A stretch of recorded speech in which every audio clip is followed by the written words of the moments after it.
तो आखिर पाकिस्तान के साथ इस गुपचुप बातचीत का सबब क्या था? हमारी ऐसी क्या मजबूरी थी? क्या जो भारत सरकार है उसकी पाक नीति ढुलमुल है? ये सीधा सवाल आज हम उठा रहे हैं आज की बड़ी बहस में। शेखावत जी, आपके पास आऊंगा।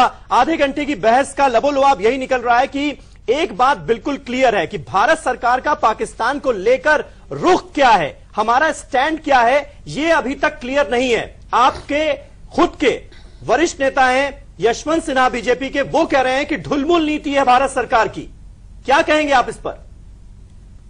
देखिए समीर जी, ये यशवंत सिन्हा साहब की व्यक्तिगत राय हो सकती है या हो सकता है कि उनको पूरे बात की जानकारी नहीं है इसलिए उन्होंने ये बात कही होगी। लेकिन जहां तक मैं ये सरकार की बात है, मैं इतना विश्वास के साथ में ये बात कह सकता हूं, सरकार के साथ में ये बात मैं विश्वास के साथ में कह सकता हूं जी कि जिन परिस्थितियों में ये बातचीत हुई है और जिस तरह से पाकिस्तान ने इस बातचीत के लिए आगे बढ़कर और इनविटेशन दिया है और सहमति दी है, और जिस तरह से पाकिस्तान बिना शर्त वार्ता को तैयार हुआ है, और जिस तरह से केवल 2 विषयों पर बातचीत होने की बात जब शुरू हुई थी कि केवल टेररिज्म और जो है बॉर्डर पर पीस मेंटेन करने के विषय पर बात होगी और पाकिस्तान उसमें फ्लेक्सिबिलिटी की रिक्वेस्ट कर रहा था, इन परिस्थितियों को समझते हुए भी अगर आप इसको ढुलमुल कहते हैं तो मुझे लगता है कि जो ढुलमुल कहने वाले इन लोगों की बुद्धिमत्ता पे मुझे संदेह होता है। और जिन परिस्थितियों में बातचीत हुई है, जिस तरह से माननीय प्रधानमंत्री जी और नवाज शरीफ जी के बीच में बात हुई, नवाज शरीफ जी का जो स्टेटमेंट आया, उन परिस्थितियों को देखते हुए अल्टीमेटली हमको वार्ता के स्तर पर तो जाना ही पड़ेगा। अल्टीमेटली वार्ता करनी ही पड़ेगी। लेकिन एसडी मुनी साहब, आपसे जानना चाहेंगे, आप भी लगातार ये कह रहे हैं कि ढुलमुल नीति तो है, आखिर किस बिना पर? ये जरा समझाइए शेखावत जी को भी और हमारे दर्शकों को भी। ये मुझसे सवाल जी प्रोफेसर मुनी, नहीं, ढुलमुल इसलिए है कि आप ये प्रदर्शित ये करना चाहते हैं कि जब तक पाकिस्तान टेररिज्म को नहीं रोकेगा हम उनसे बात बिल्कुल नहीं करेंगे। और पाकिस्तान को अलग थलग करने की नीति करेंगे। आप कहें तो कई सारे बयानात सरकार की तरफ से जो आपके विश्लेषक हैं उनकी तरफ से बता सकते हैं, जिसमें बार बार ये कहा जाता है कि पाकिस्तान जब तक सुधरेगा नहीं उनसे बात करने से कोई हल नहीं निकलने वाला। और इसी बात को, इन्हीं दोनों बातों को कि देखिए किस तरह से उफा के वादे से पाकिस्तान मुकर गया, किस तरह से उन्होंने दिल्ली में आकर हुर्रियत को बुलाकर बातचीत को खराब करने की कोशिश की, हमने बात तोड़ दी। बिल्कुल। और यहां तक कि फॉरेन सेक्रेटरीज की तब्दीली भी बहुत माने में वो सुजाता सिंह से कहलाया गया कि हम बातचीत आपसे नहीं करेंगे। एकदम से ऐसा फैसला हुआ, नी जर्क रिएक्शन हम जिसको कहते हैं। अगर आपको पहले पता था कि ये हुर्रियत से बातचीत करेंगे, आपने पहले ही क्यों नहीं अलर्ट कर दिया उनको 15 दिन पहले, 20 दिन पहले कि अगर आप हुर्रियत की बात करेंगे तो हम आपसे बात नहीं करेंगे। बिल्कुल। सुनील शिंदे साहब शिवसेना से हमारे साथ मौजूद हैं। शिंदे साहब, क्या आपको ये बात अजीब नहीं लगती कि आरोप प्रत्यारोप पहले लगाया जाता है, फिर उसके बाद बातचीत रद्द कर दी जाती है और फिर अचानक से गुपचुप मुलाकातों का दौर शुरू हो जाता है? आप तो लगातार हमेशा सरकार का कान ऐंठते रहते थे इस बात पर, आपको क्या ये बात अजीब नहीं लगती?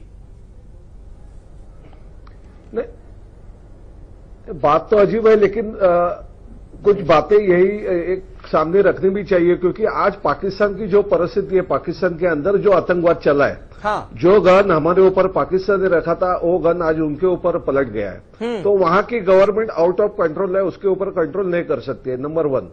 दूसरी बात है कि हिंदुस्तान की हमारी अलग शिंदे साहब, आज राजीव शुक्ला जी ने ये बात उठाई है संसद में, हिसाब से अगर भाई मेल मुलाकातों का दौर हो रहा है, जब एक दूसरी तरफ से गिफ्ट दिए जा रहे हैं तो फिर क्रिकेट सीरीज में क्या बुराई है? क्रिकेट भी खेलिए ना फिर। बिल्कुल नहीं, देखो मेरी बात इसे है कि आज पाकिस्तान की हालत खराब है।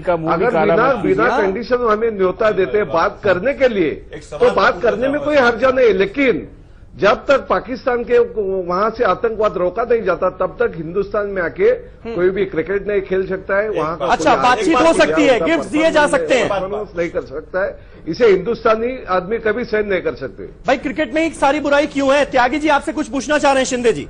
शिंदे साहब, मेरा एक छोटा सा सवाल है आपसे कि आपके नेतागण ये कहते थे कि अगर क्रिकेट मुंबई में हुआ तो हम पिच खोद देंगे।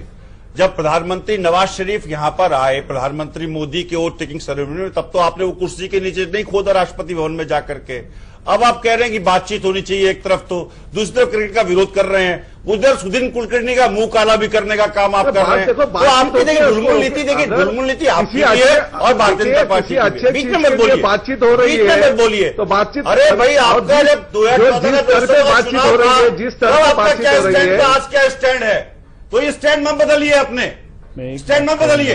स्टैंड बदलने से लोगों को दिक्कत होती है अलग और लोगों को बातचीत हो रही है,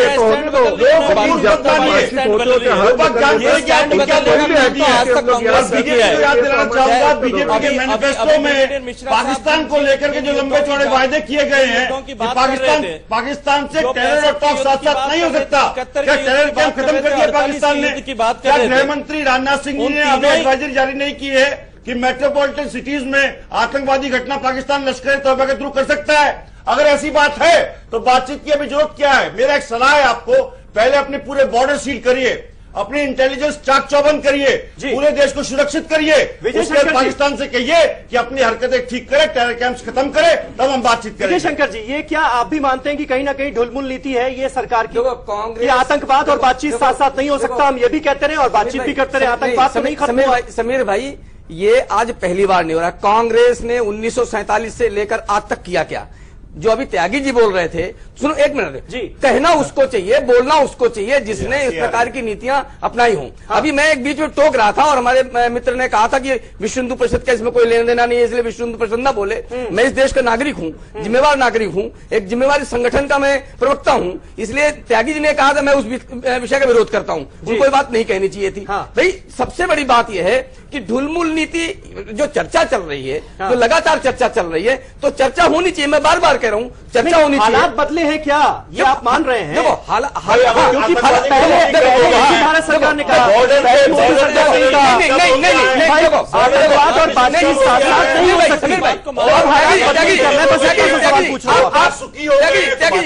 नहीं, पहले बात होने दीजिए। देखो आप बीच में टोक रहे हैं, आप लोगों को कहते हैं हमारे बीच में टोकिए, आप बीच में टोक रहे हैं, संक्षेप नहीं गलत बात कर रहे हैं आप। मुझे याद है, मुझे के पास भी आना है, मुझे याद है जी। देखो कोई भी ढुलमुल नीति, ये तो बीजेपी के जो बंधु बैठे हैं, ये आपकी उस सारी बात का, मैं तो एक हिंदू संस्थान के नाते जी और एक जिम्मेवार नागरिक के नाते कोई बात कहता हूँ। देखो मैं हिंदू हूँ, भारतीय भी हूँ, हिंदू भी हूँ। पहले भारतीय हिंदू है, बताइए। मैं भारतीय और हिंदू हूँ। अगर पहले भारतीय हूँ तभी हिंदू, भारतीय हूँ तभी हिंदू। नहीं सभी भारतीय हैं। सभी त्यागी जी, मणिशंकर भी अय्यर भारतीय है, मणिशंकर अय्यर भारतीय है, मणिशंकर अय्यर भारतीय है क्या? खुर्शीद आलम भारतीय है क्या? जो पाकिस्तान में जाकर के सहायता मांगते हैं। नहीं जलाइए मत देश को, आप मत जलाइए। आप जलाते 1947 से लेकर आज तक जलाते रहे, 1947 तक आप जलाते रहे, और वही इसका परिणाम पूरा देश भोग रहा है। आज देश की इतनी बड़ी अर्थव्यवस्था, वो भारतीय है, मणिशंकर अय्यर भारतीय है, वो पहले भारतीय है या पहले हिंदू है, क्या है ये बात क्लियर करें। मणिशंकर अय्यर साहब, शेखावत जी, उस पर तो एक घंटे हम अलग से बहस कर लेंगे। प्रोफेसर मुनी साहब, आप कुछ ऐड करना चाहते हैं? मैं ये सब आपके सामने रखना चाहता हूँ, जो सवाल आप बार बार उठा रहे हैं कि क्या कंपल्शन है, क्यों इस तरह से ढुलमुल नीति हमारी भी होती है, क्यों पाकिस्तान भी बार बार बात करता है। दो बड़े कंपल्शन है। एक तो अंतर्राष्ट्रीय दबाव है दोनों देशों पे, चाहे हाँ भरें चाहे नहीं भरें। लेकिन आपको याद होगा नवाज शरीफ के बाद राहुल शरीफ भी मिलने गए प्रेसिडेंट ओबामा से, और मोदी जी का तो अपना बहुत अच्छा दोस्ती है, तो जहां भी जाते हैं वो ओबामा जी से मिलते हैं। और ओबामा ही नहीं, और सारा देखिए ये बड़ी दोनों की बातचीत हुई, उफा में हुई, दोनों की बातचीत हुई जब क्लाइमेट समिट हो रहा था वहां पर हुई। सभी अंतर्राष्ट्रीय माहौल है, तो एक तो अंतर्राष्ट्रीय दबाव है, दूसरा हमेशा नवाज शरीफ इस्लामाबाद जाकर बदल जाते हैं ना, इसलिए हमें यकीन नहीं होगा। नहीं, नवाज शरीफ नहीं बदलते, नवाज शरीफ पे दबाव पड़ता है, इसलिए उनको बदलना पड़ता है। और दूसरा बड़ा कारण है कि दोनों देश और अंतर्राष्ट्रीय समुदाय को जो इस्लामिक स्टेट है उसका खतरा मंडराने लगा है। और एक मिनट रुकिए प्लीज। और उसमें सबसे बड़ी बात यह है कि दक्षिण एशिया से, पाकिस्तान से बहुत ज्यादा, बांग्लादेश से भी, मालदीव से भी और हिंदुस्तान से भी इक्के दुक्के लोग उधर जाने लगे हैं, जिसका मुकाबला करने के लिए अगर ये दोनों मुल्क आपस में तू मैं करते रहेंगे तो बात आगे नहीं बढ़ेगी। ये दबाव, ये अंतर्राष्ट्रीय दबाव है उनके ऊपर। जानकार है, एक सवाल आपसे है, पाकिस्तान में राजनीतिक व्यवस्था के अलावा फौज, आईएसआई और कट्टरपंथी तत्व हैं, क्या नवाज शरीफ उससे पार पा पाएंगे? क्या ऊफा समझौते पे जो ऊफा डिक्लेरेशन तमाम सवाल है, बैठना किसी में से नहीं हुआ था? ब्रिगेडियर मिश्रा जी, इसमें क्या कहना चाहूंगा, यहाँ पर ये जो बात हो रही है लगातार कि और क्या सरकार ने जज गलत किया था, सरकार ये मानती हुई नजर आ रही है, क्या आपको वाकई ऐसा लगता है कि सरहद पर हालात बदले? मैं दो बातें कहना चाहूंगा। हाँ, भारत की सुरक्षा ये बहुत गंभीर विषय है और मैं समझता हूं कि सिर्फ राजनीतिक पक्ष लेके इस पर बात करना ये कोई निपटारा नहीं होगा, इससे कुछ आगे आएगा ही नहीं। देखिए, जहां तक भारत और पाकिस्तान का सवाल है, जितने भी युद्ध हुए हैं सब युद्धों में भारत ने रिएक्ट किया है। 1947 हमारे इंडिपेंडेंट होने के एक दिन पहले भारत पर आक्रमण हो गया था 14 अगस्त को, और तब हम लोगों ने रिएक्ट किया, वो था आप गुलमर्ग, और आप गुलमर्ग का हम लोगों ने रिएक्शन दिया था। उसके बाद फिर आप जिब्राल्टर हुआ 1965 में, जबकि कश्मीर में पूरा इन्फिल्ट्रेशन हो गया और वो इन्फिल्ट्रेशन तकरीबन 10,000 आदमियों का हुआ और उस पर भी हम लोगों का रिएक्शन हुआ था। उसके बाद आप ग्रैंड स्लैम हुआ 1971 में और उस पर भी हमारा रिएक्शन हुआ था। और मैं कहना ये चाहता हूँ अभी भी जारी है, नहीं आतंकवाद अभी भी नहीं रुक रहा, अलग हाफिज सईद वहां पर छुट्टा घूम रहा है। मैं कहना ये कैसे बदलेंगे, मैं बस ये जानना चाह रहा हूं। मैं कहना ये चाहता हूँ कि ये जो नीति है अभी तक हमारी रिएक्शन की रही है। मेरा पॉइंट ये है कि राजनीति में अगर कोई भी सरकार आती है उसका अगर सिर्फ क्रिटिसिज्म होगा तो मैं समझता हूं कि कंफ्यूजन होगा आर्म फोर्सेस को। आज के दिन में आर्म फोर्सेस को यह नहीं है कि वो बातचीत हो रही है या डिप्लोमेटिक प्रेशर हो रहा है, उसको यह है कि हम सुसज्जित रहें, हमको करेक्ट ऑर्डर मिले, हम बॉर्डर पर रिएक्ट कर सकें और हम जितनी भी कार्रवाइयां सुरक्षा की करें उसमें गवर्नमेंट का हमको सपोर्ट मिले और जनता का सपोर्ट मिले और हम ये डिस्कशन करके आर्म फोर्सेस को एक गलत नमूना दे रहे हैं। समीर साहब, छोटी सी बात कहना चाहूंगा 10 सेकंड की। जी, अभी पंडित जी ने एक बात कही, मिश्रा साहब ने, इन्होंने सारी लड़ाइयां भी लड़ी हैं जी। क्या किसी पॉलिटिकल व्यवस्था ने कहा सैनिकों को कि आप जब पाकिस्तान अटैक करे बम के गोले पीछे छुपा लीजिए? सत्यनारायण भगवान की कथा पढ़िए, सभी प्रधानमंत्री ने across the party line Pakistan को करारा जवाब दिया। मेरा कहना है कि पाकिस्तान को लेकर भारतीय जनता पार्टी की राजनीति करती है। मैं जवाब देता हूँ। अरे आप छोड़िए, इंदिरा गांधी ने तो विश्व का भूगोल बदल दिया था, आप उसकी बात कर रहे हैं। नहीं, क्या कीजिए मुद्दे पे एक उसके बाद में क्या किया 65 में? मुझे डर इस बात का है कि आज मोदी सरकार पाकिस्तान से दूसरे देशों में जाके बात कर रही है। कल ऐसा ना हो कि किसी तीसरे देश को मध्यस्थता के लिए इसमें डाल ले बीच में, तो ये बड़ा डर है मुझे कि कहीं आप शिमला समझौते के हिसाब से हमें बात करनी चाहिए। नहीं, आपका क्या भरोसा भाई, जब आप बाहर जाके बात कर सकते हो, आप पाकिस्तान में बात करिए या चौकीदार में दिन निकल ही रहा है इसकी चिंता या बात करिए या इस तरह के काम आप बात कर सकते हैं। आप तीसरे देश में बात क्यों कर रहे हैं? क्या प्रेशर है प्रधानमंत्री मोदी पे कि जबकि बराक उनके दोस्त हैं, बराक कहते हैं वो, क्या वो 56 इंच का सीना बराक को दिखा के बात नहीं कर सकते? पाकिस्तान को धमका दे। जब अमेरिका पाकिस्तान को इस तरह से मदद कर रहा है तो पाकिस्तान में कान में उमेड़ सकता है। तो मुझे कहना यह है कि कुल मिलाकर के आपकी सरकार कहीं ना कहीं ढुलमुल नीति पे है और उसे पता ही नहीं पाकिस्तान को किस तरह टैकल करना है। नुसरत अमीन साहब हमारे साथ जुड़ चुके हैं, कराची से वरिष्ठ पत्रकार हैं। नुसरत अमीन साहब, आपको कितनी उम्मीद नजर आती है जिस तरह से बैंकॉक में एनएसएस के बीच गुपचुप वार्ता हुई, हालांकि उसके बाद ज्वाइंट स्टेटमेंट दिया गया है। सुषमा स्वराज हमारी विदेश मंत्री जो हैं वो कल पाकिस्तान पहुंच रही हैं, क्या उम्मीद आपको नजर आती है इस बार? हम कैसे माने कि हालात वाकई बदले हैं और एक बार पाकिस्तान ने जो कदम आगे बढ़ाया है उससे वो वापस उसे नहीं खींच लेगा? ये कैसे उम्मीद जगे हमें?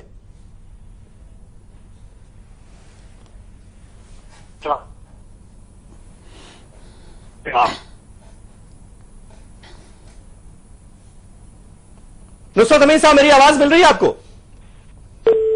चलिए, नुसरत अमीन तक लगता है हमारी आवाज नहीं पहुंच पा रही है।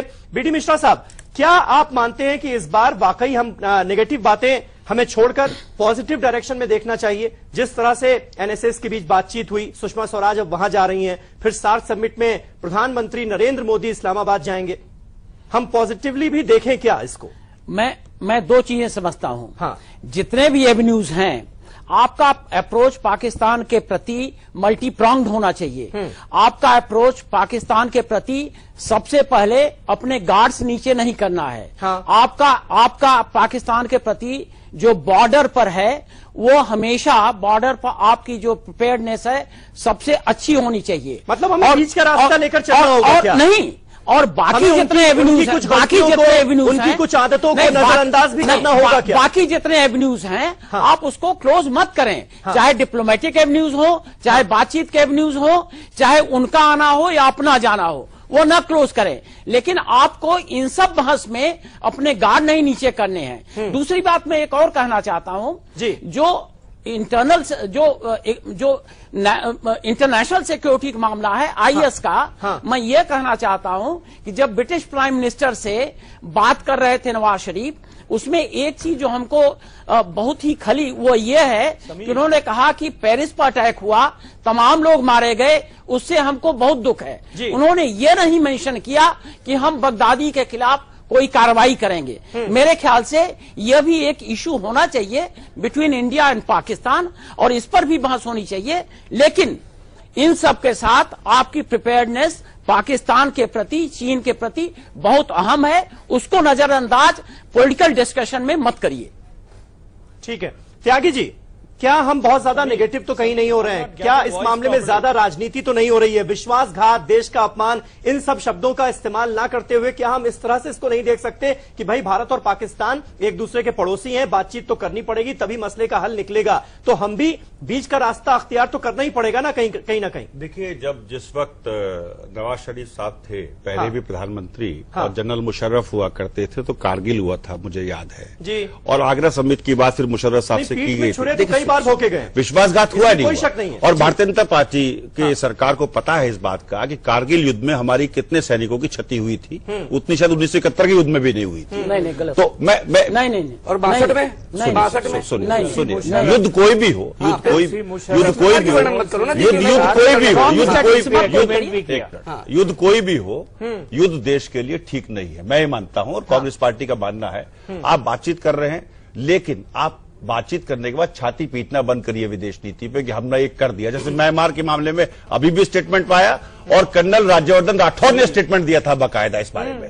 मैं कहता हूं कि विदेश पाकिस्तान के लिए विदेश, मैं कह चुका हूं, देखिए शायद मुनीर साहब मेरी बात से सहमत होंगे, मैं कह चुका हूं कि विदेश नीति पे एक राष्ट्रीय नीति होनी चाहिए।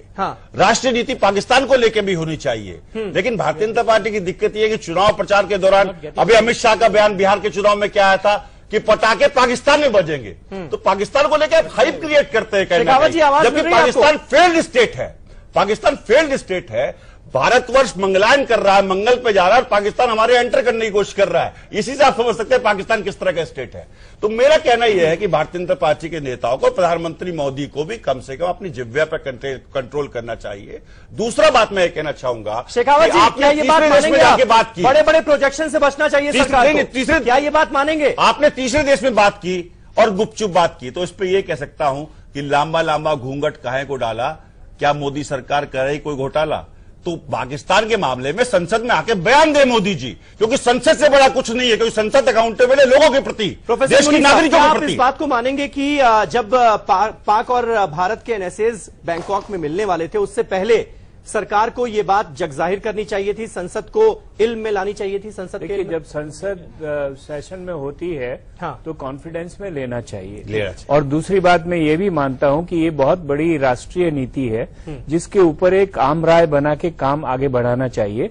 पहले के सभी प्रधानमंत्रियों ने अक्सर ये कोशिश की कि ओपोजिशन से सलाह मशविरा करें। जरूरी नहीं है कि उनकी सारी बात माने, लेकिन एक दूसरे को कॉन्फिडेंस में लेके आगे बढ़ेंगे तो आपका पक्ष सशक्त बनेगा।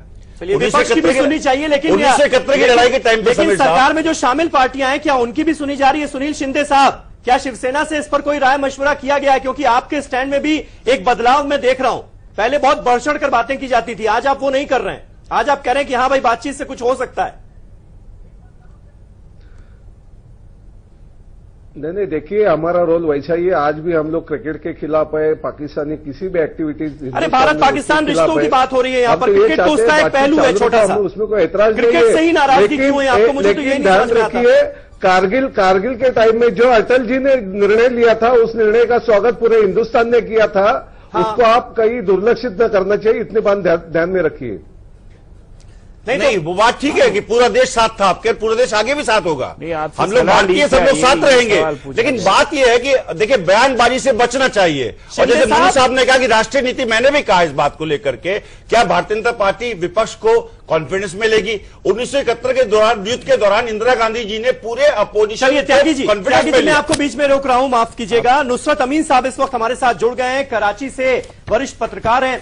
नुसरत अमीन साहब, कितनी उम्मीद आपको नजर आ रही है जो भारत और पाकिस्तान के एनएसएज आपस में मिले हैं? और हमें यह भी पता है कि जो पाकिस्तान के एनएसए हैं नसीर जंजुआ साहब, उनके बड़े करीबी संबंध हैं राहिल शरीफ साहब से, तो क्या माना जाए कि इस बार जो बातचीत होगी सेना उसको पलटवाएगी नहीं? जो बातचीत होगी वो पुख्ता मानी जाए क्या?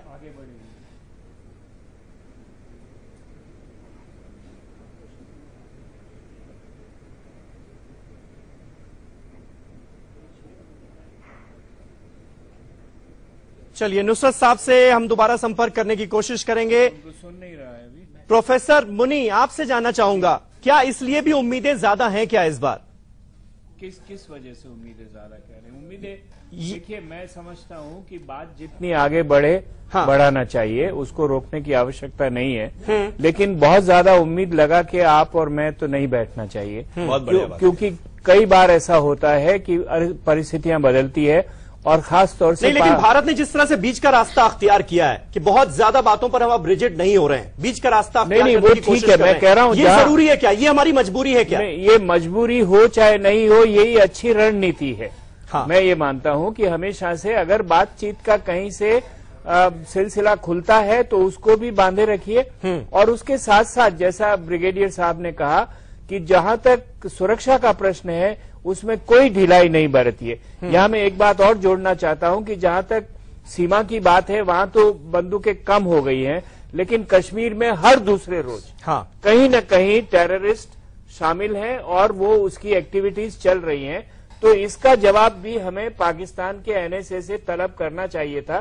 सुषमा जी वापस आके बताएंगी कि क्या बात हुई, लेकिन इस तरह के मसले भी जो सुरक्षा से जुड़े हुए हैं जी, उसमें कोई नुसरत अमीन साहब लगता है हमारे साथ जुड़ चुके हैं। नुसरत अमीन साहब, अगर आपको मेरी आवाज मिल रही हो, आपसे मेरा सवाल ये था कि भारत और पाकिस्तान के एनएसएज अब जिस अंदाज में मिले हैं, जिस तरह से नसीर जंजुआ साहब की बात ये सामने आ रही है कि पाक के जो सेना चीफ हैं, जो आर्मी चीफ हैं आपके राहिल शरीफ साहब, उनसे बड़े अच्छे संबंध हैं, तो क्या इस बार हम ये माने कि इस बार जो बातचीत में मुद्दे निकलकर सामने आएंगे, जो फैसले लिए जाएंगे, वो बदले नहीं जाएंगे सेना की तरफ से? क्योंकि हमेशा ऐसा ही हो जाता है।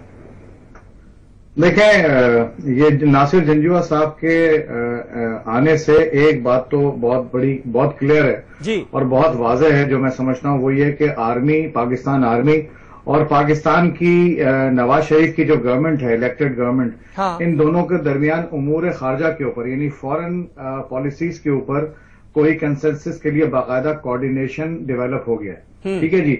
और उसकी जरूरत इसलिए थी कि पूरी दुनिया में और इंटरनली भी ये बात सोची और समझी जा रही थी कि अगर नवाज शरीफ से कोई बात कर ली जाए खास मुद्दों के ऊपर, खास तौर पे इंडिया से, खास तौर पे अमेरिका और मिडल ईस्ट के हवाले से, क्योंकि आर्मी की एक पॉलिटिकल से है पाकिस्तान में, तो उसका एक पेज पे होना जरूरी है। तो मेरे ख्याल है नासिर जंजुआ के आने से ये कमी तो पूरी हो गई है मुझे, लेकिन फिर भी कुछ खदशात हैं जी। और वो खदशात ये हैं कि इससे पहले हमारी आपकी कई बार इंटरेक्शन हो चुकी है, लेकिन मैंने हमेशा उम्मीद का ही इजहार किया है इंडिया की तरफ से भी और पाकिस्तान की तरफ से भी।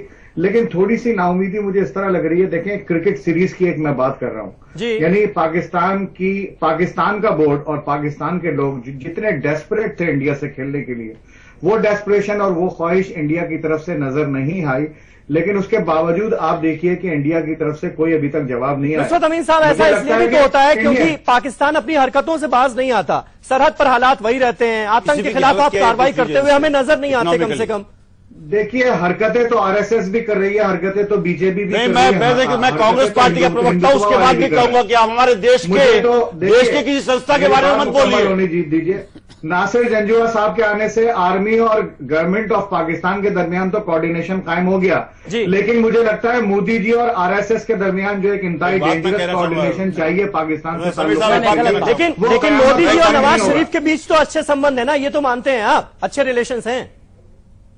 देखिए, अगर अच्छे रिलेशंस होंगे तो वो सामने आ जाएंगे, लेकिन मुझे लगता है कि मोदी जी किसी सूरत ये रिस्क लेना नहीं चाहते कि वो हिंदुत्ववादी कम्युनिटी को नाखुश करे पाकिस्तान से ताल्लुकात बढ़ाकर।